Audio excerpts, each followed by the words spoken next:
देखिए SSC GD में कुछ आज के शिफ्ट में इस प्रकार का क्वेश्चन आया है, बहुत इंपॉर्टेंट क्वेश्चन है। इस प्रकार का क्वेश्चन मैंने कल कराया था, थोड़ा सा चेंजेस किया है। देखिए किस प्रकार क्वेश्चन है। एक दुकानदार किसी वस्तु के विक्रय मूल्य का 1/4 भाग छूट के रूप में देता है और फिर भी उसे 20% का लाभ होता है। क्रय मूल्य यानी क्रय मूल्य और अंकित मूल्य का कितना परसेंट है। कल हमने जो क्वेश्चन किया था उसमें विक्रय मूल्य का नहीं दिया गया था, वहां पर किसका दिया गया था, अंकित मूल्य का दिया गया था। आज थोड़ा सा क्वेश्चन में चेंजेस किया है, तो अगर आप कल वाली क्लास देखे होंगे तो 100% इस प्रकार का क्वेश्चन आपसे बना होगा। देखिए कैसे करना था। एक दुकानदार किसी वस्तु के विक्रय मूल्य का 1/4, तो यहां पर देखिए आपका क्या है भाई, विक्रय मूल्य, तो आपका सेलिंग प्राइस होगा, क्या होगा, सेलिंग प्राइस, और आपका डिस्काउंट, क्योंकि वो डिस्काउंट दे रहा है तो डिस्काउंट का मैं निकालूंगा। देखिए विक्रय मूल्य नीचे वाली वैल्यू क्या होगी हमारी, विक्रय मूल्य यानी 4 रुपए, तो आपका सेलिंग प्राइस कितनी हो जाएगी, 4 रुपए। 4 रुपए पर 1 रुपए आपका डिस्काउंट दे रहा है, बहुत अच्छा समझिएगा ताकि गलती ना हो। देखिए 4 रुपए पर 1 रुपए का छूट देता है यानी डिस्काउंट देता है, फिर भी उसके बाद क्या करता है, 20% का लाभ कमाता है। कितने परसेंट का, 20% का। अब एक चीज बताइए कि 20% बराबर आपका होता कितना है। 20% बराबर आपका होता है 1/5। कितना होता है, 1/5 होता है। यानी यहाँ पर आपका निकलेगा क्या, सीपी और आपका एसपी, यानी क्या होता है, सेलिंग प्राइस। ये आपकी लागत है, कॉस्ट प्राइस, ये आपकी सेलिंग प्राइस। 20% बराबर 1/5, यानी 5 रुपए लागत रही होगी तो उस पर 1 रुपए ज्यादा कमाया, तो मतलब 5 रुपए अगर उसकी लागत रही होगी तो कितने रुपए, 1 रुपए ज्यादा में बेचा, यानी कितने में बेचा, 6 रुपए में बेचा। अब एक चीज समझिए, यहाँ पर आपका एसपी कितना दिया गया, यानी सेलिंग प्राइस आपका 4 रुपए है, और यहाँ पर कितना दिया गया है, सेलिंग प्राइस आपका दिया है 6 रुपए। तो हमेशा रेशियो में आपको बराबर करना पड़ता है। इन दोनों को बराबर करने के लिए अगर इसमें हम क्या करते हैं, 3 का मल्टीप्लाई, 4 से 3 बार 12, और इसमें 2 का मल्टीप्लाई करते हैं, 6 दूनी 12। लेकिन आप देखिए इसमें अगर हम बराबर करते हैं तो रेशियो में पूरे का मल्टीप्लाई करना पड़ता है। तो इसमें आप पूरे में क्या कर दीजिए, 2 का आप मल्टीप्लाई कर दीजिए, और इस पूरे में आप क्या कर दीजिए, इसमें 3 का मल्टीप्लाई कर दीजिए, तो आपका रेशियो निकल के आ जाएगा। देखिए अब हमको देखिए, या तो आपको करना है तो पूरा करिए, निकाल लीजिए, निकाल लेते हैं हम। देखिए यहाँ पर आपका एसपी आएगा, डिस्काउंट आएगा, और आपका क्या हो जाएगा, ये सीपी आपका होगा, और आपका कितना हो जाएगा, एसपी। हालांकि आपको निकालने की ज़्यादा जरूरत नहीं है। यहाँ पर देखिए एसपी दिया है तो यहाँ पर 3 का मल्टीप्लाई, 4 से 3 बार आपका 12 होगा। कितना हो जाएगा, 12।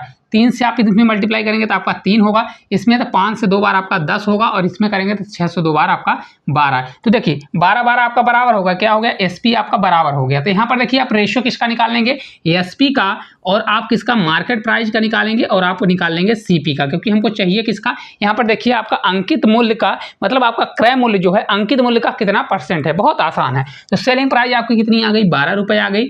डिस्काउंट कितना दिया गया है, 3 रुपए। भाई 3 रुपए डिस्काउंट के बाद 12 रुपए में बेचा गया, तो 12 3 15, मतलब मार्केट प्राइस कितनी रही होगी, 15 रुपए रही होगी, और सीपी हमारा कितना दिया है, 10 दिया गया। तो वही पूछ रहा है कि सीपी और एमपी में सीपी कितना परसेंट है इसका। तो सीपी यानी कॉस्ट प्राइस, 10 रुपए उसकी कॉस्ट प्राइस है, तो ये कॉस्ट प्राइस किसका, एमपी। तो एमपी कितना है, 15। 15 नीचे जाएगा, और परसेंटेज के लिए 100 से मल्टीप्लाई करेंगे तो आपका राइट आंसर कितना आ जाएगा भाई, 5 से कट होगा तो 5 से आपका 2 बार, और 5 से आपका 3 बार, तो 2/3 कितना होता है, 66 सही, 1/2% आप 66 कितना हो जाएगा, 66 सही, 2/3 होगा। इसको सही कर लीजिए, कितना होगा आपका, ये 2/3 होगा। यहाँ पर गलती हो गया है, मिस्टेक है, यहाँ पर 2/3% होगा। इसको आप सही कर लीजिएगा, कितना दिया गया है, यहाँ पर टाइपिंग में गलती है, 2/3 होगा। कितना हो जाएगा, तो ऑप्शन नंबर जो बी है हमारा राइट आंसर आ जाएगा। बनेगा कि नहीं बनेगा, बहुत आसान है। अब यहाँ पर देखिए मैंने आपको समझाने के लिए इतना पूरी चीजें लिखी है, नहीं तो आप डायरेक्ट किसका निकाल सकते थे। देखिए यहीं पर डायरेक्ट आप मल्टीप्लाई करते, लिखते नहीं, यहीं पर डायरेक्ट मल्टीप्लाई करते, और डायरेक्ट आपको सिर्फ किसका चाहिए, सीपी का और मार्केट प्राइस का, तो आप सीपी और मार्केट प्राइस का निकाल लेते। चलिए एक क्वेश्चन और इसी प्रकार का हम कराते हैं। एक दुकानदार किसी वस्तु के विक्रय मूल्य का 1/5 भाग छूट के रूप में देता है। छूट के रूप में दे रहा है तो भाई क्या होगा, छूट देगा तो सेलिंग प्राइस आपकी होगी, और छूट दे रहा है यानी डिस्काउंट होगा। अब देखिए यहाँ पर समझिएगा कितना दे रहा है, 1/5 का, यानी नीचे हमारी क्या है भाई, सेलिंग प्राइस का दे रहा है, तो 5 रुपए अगर सेलिंग प्राइस है तो उस पर 1 रुपए ऊपर वाली चीज क्या करता है, डिस्काउंट दे रहा है। फिर भी उसके बाद उसको 20% का प्रॉफिट होता है। कितने का, 20% का। तो यहाँ पर सीपी और किसका रेशियो निकलेगा, सीपी और एसपी का रेशियो निकलेगा। 20% बराबर होता कितना है, तो आपका 20% बराबर आपका पता होना चाहिए, 1/5 होता है। कितना होता है, 1/5, यानी सीपी अगर 5 रुपए रहा होगा तो 5 रुपए पर 1 रुपए प्रॉफिट कमाया तो 6 रुपए में बेचा होगा। बेचा होगा नहीं बेचा होगा। यहाँ पर भी एसपी है, यहाँ पर एसपी, तो इन दोनों को हम क्या करेंगे भाई, यहाँ पर देखिए 5 है और यहाँ पर क्या है, 6 है, तो पहले बराबर करिए। बराबर करने के लिए यहाँ पर 6 का मल्टीप्लाई, इसमें हम 5 का मल्टीप्लाई, तो नया रेशियो हमारा क्या निकलेगा, यहाँ पर 6 का मल्टीप्लाई, 6 से आपका 30 हो जाएगा, और 6 से आपका 6 बार होगा। यहाँ 5 का तो ये आपका 5 से 25 हो जाएगा और ये कितना हो जाएगा, ये 5 है, 5 छक्का कितना होगा 30 होगा। तो अब देखिए ये आपका बराबर हो गया, क्या हो गया बराबर, और यहाँ पर भी आपका क्या हो गया बराबर हो गया बराबर कि नहीं बराबर हो गया। अब देखिए आपको चाहिए क्या, सिर्फ अब आपको 2 चाहिए, क्योंकि हमको देखिए अब ज़्यादा बढ़ाना नहीं है।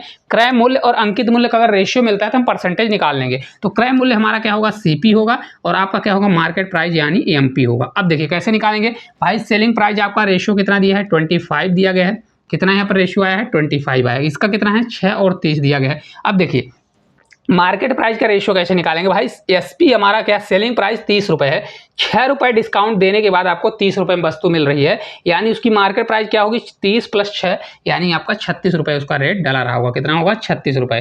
तो परसेंटेज निकालना है कितने रुपए, तो 25 को ऊपर रखिए क्योंकि हमको परसेंटेज निकालना है सीपी का। सीपी यानी जो लागत मूल्य है वह अंकित मूल्य का कितना परसेंट है, तो ऊपर रखिए, जिसका बोले का, तो का मतलब किसका है अंकित मूल्य का, तो आपका 36 नीचे जाएगा, परसेंटेज के लिए आप 100 से मल्टीप्लाई करेंगे। अब इसको आप सॉल्व करेंगे तो आपका लगभग आंसर आएगा। देखिए मैं आपको बता दूं, देखिए 9 दिया गया है, नीचे कितना दिया देखिए, अगर इसको आप कट करोगे तो आपका ये 4 बार जाएगा, कितनी बार जाएगा 9, आपका हो जाएगा देखिए 4 से कट करोगे तो 9 बार जाएगा, 4 से कट करोगे तो 25 बार, कितना बार 25 बार, तो 25 का स्क्वायर यानी 625 होगा और अपॉन कितना हो जाएगा 9 होगा।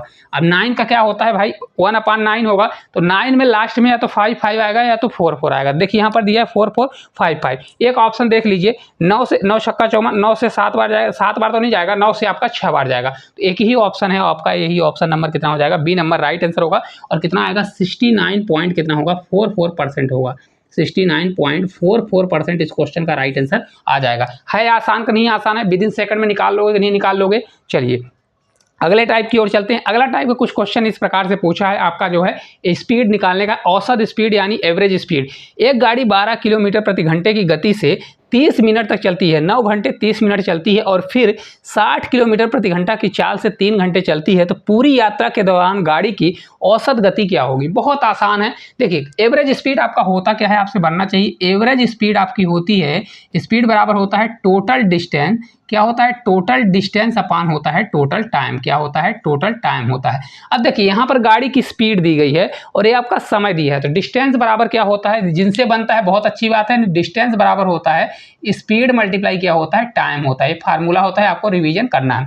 अब देखिए हम डायरेक्ट इसी में एक जगह पर डायरेक्ट निकालने के लिए डायरेक्ट आपको डिस्टेंस का मल्टीप्लाई करेंगे, क्योंकि हमको डिस्टेंस चाहिए। तो इस वाले से अगर 12 किलोमीटर की स्पीड से जाएगा और 9 घंटे 30 मिनट चलेगा, तो बहुत सारे लोग इसको क्या करेंगे 9 और 30 मिनट को घंटे में बदलेंगे। आपको मैं तरकीब अपनाता हूं, देखिए 12 से 9 घंटा 30 मिनट है, मतलब आधा घंटा कम है। तो देखिए अगर 1 घंटा में गाड़ी कितना चल रही है भाई 12 किलोमीटर चल रही है, तो आधा घंटा में कितनी चलेगी, उसकी आधी चलेगी, यानी 6 किलोमीटर चलेगी, है ना। तो आप क्या करिए भाई, ये 10 घंटा गाड़ी चलवा लीजिए और उसमें 6 घंटा माइनस कर दीजिए, तो 12 धाम कितना होगा 120, 120 में अगर आप 6 घटा देते हैं तो 114 किलोमीटर, कितना इसका डिस्टेंस आ जाएगा 114 किलोमीटर डिस्टेंस आ गया। अब दूसरे का देखिए, दूसरे का देखेंगे, और फिर 60 किलोमीटर की गति से 3 घंटा चलती है। अगर 60 किलोमीटर के हिसाब से चलेगी 3 घंटा, 60 × 3 करेंगे, 6 से 3 बार 18 यानी 180 आ गया, कितना आ गया 180।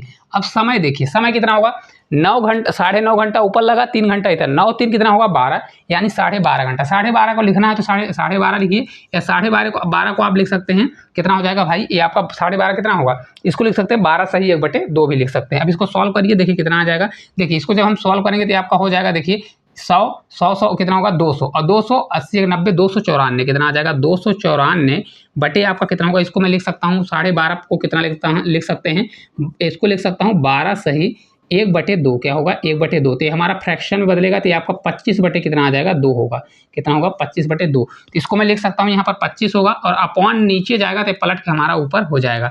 अब इसको सॉल्व कर लीजिए, जब हम इसको सॉल्व करेंगे देखिए कितना होगा, 25 से पूरा भाग तो जाएगा नहीं, 25 से आपका 1 बार जाएगा, कितनी बार जाएगा 1 बार जाएगा, फिर बचेगा हमारा कितना, 25 से आपका 1 बार गया, फिर आपका बचेगा कितना, तो 25 से 1 बार जाने के बाद बचेगा 4 से 44 होगा, फिर आपका 25 से 1 बार जाएगा। तो अब देखिए आप लगभग लाइए 11 दूना 22, तो आपका आंसर 22 के आसपास, 22 से बड़ा होना चाहिए, 22-23 के आसपास आना चाहिए, है ना, वही आएगा। तो आपका एक ही ऑप्शन है 23 दशमलव कितना दिया है 52 किलोमीटर, तो यही आपका राइट आंसर हो जाएगा। कितना होगा देखिए, या तो कर लीजिए 4 आया तो 25 में घटाएंगे, 25 5 30, तो 5 इधर होगा और उधर कितना हो जाएगा 14, तो 5 कितना हो जाएगा 190। ये पूरा आप सॉल्व कर लीजिए, आपका इसका आंसर कितना आएगा मैं आपको लगभग बता देता हूँ, हटा देते हैं इसको। देखिए पूरा आंसर आपका आ जाएगा 23 52 कितना होगा 23 52 आपका राइट आंसर आ जाएगा। कितना होगा? 23 52। अलग अलग कट करेंगे तो भी कट हो जाएगा, लेकिन आपको कैलकुलेशन तो करना पड़ेगा। तो ऑप्शन नंबर जो बी है आपका इस क्वेश्चन का राइट आंसर होगा, क्योंकि मैंने अंदाज से मारा है। देखिए 25 से कितनी बार? एक बार, फिर 25 से आपका एक बार जाएगा तो 11, 11 दूना 22, तो लगभग आपका 22 के आसपास कौन सा आंसर? 21 तो कम हो जाएगा,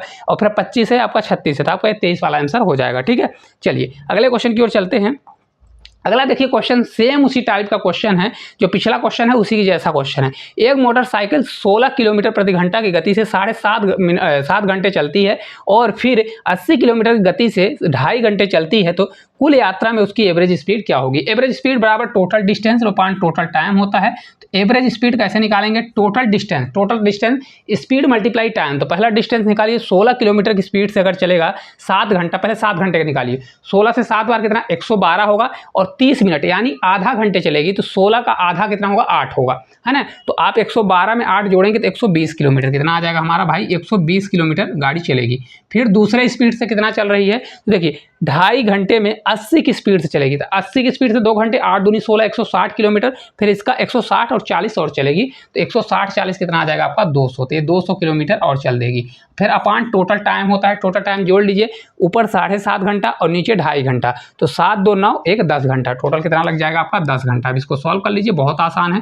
देखिए 120 तो 200 आपका कितना हो जाएगा? ये 220 आ जाएगा, और 220 बटे 10 करेंगे 220 ही तो आएगा। देखिए 200 एक 300, तो आपका ये 320 आएगा। इसको क्या करेंगे भाई? ये 320 आएगा, 320 अपान 10 करेंगे तो आपका कितना आ जाएगा? 32, कितना आ जाएगा? 32 किलोमीटर प्रति हावर्स जो है इसकी एवरेज स्पीड आएगी। कितनी होगी?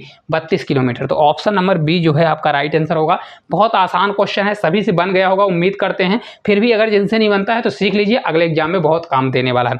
चलिए लास्ट क्वेश्चन की ओर चलते हैं। ये थोड़ा एलसीएम वाला क्वेश्चन है, बहुत आसान है, लेकिन फिर भी अगर, क्योंकि न्यू पैटर्न का है, जिन बच्चों को अगर डाउट गया होगा पेपर में तो मैं उसको करा देता हूँ।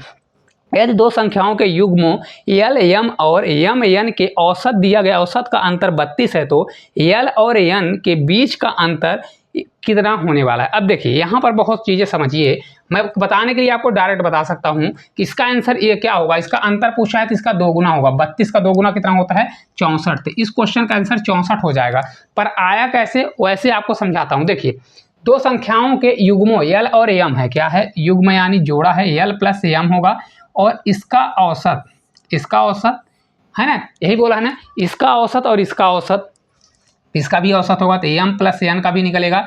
और इनका अंतर कितना दिया गया है? इनका अंतर दिया गया है 32 बोला है ना भाई। इनका औसत का एवरेज कितना दिया गया है? 32 दिया गया है, ठीक है। फिर एल और एन के बीच का अंतर पूछ रहा है। इनका देखिए एवरेज कितना दिया गया, अगर आप देखेंगे तो एवरेज दिया गया है 32। कितना दिया गया है? 32 आपका एवरेज दिया गया है। यही बोल रहा है ना कि देखिए दो संख्याओं के युग्मों के औसत का अंतर, यही अंतर बोला ना, अंतर, तो मैंने अंतर के लिए माइनस कर दिया। अब देखिए एलसीएम लोगे तो आपका एलसीएम 2 ही आएगा। कितना आएगा? 2 आएगा। ये आपका यल और प्लस एम ही रहेगा। यहाँ माइनस लगा है तो माइनस से चेंज हो जाएगा, तो एम माइनस कितना आ जाएगा? एन होगा। ये बराबर आपका कितना होगा? 32 होगा। ये 2 आपका इधर मल्टीप्लाई होगा। देखिए एम से आपका एम कट जाएगा, एन बचेगा, तो एल और एन का डिफरेंस कितना आ जाएगा? 32 दूना 64 होगा। कितना होगा? 64 होगा। यही पूछ रहा है एल और एन का अंतर कितना होगा, तो एल और एन का अंतर कितना होगा? 64। उम्मीद करते हैं बहुत अच्छे से समझ में आया होगा। जिसको भी स्क्रीनशॉट लेना है तो स्क्रीनशॉट ले लीजिए, ठीक है। आपको ये क्लास किस प्रकार से लगी, जितने भी क्वेश्चन आए सभी क्वेश्चन हम जरूर कराएंगे। आप लोग टेंशन मत लीजिए। अगर ये क्लास अच्छी लगती है तो इसको शेयर करिए, और चैनल पर नए हैं तो चैनल को सब्सक्राइब करिए। आप लोगों को अगर कोई भी चीज़ में अगर दिक्कत आती है, अगर किसी भी चीज़ को पढ़ना है, तो आप लोग कमेंट बॉक्स में कमेंट कर सकते हैं। तो आज के लिए इतना ही, धन्यवाद।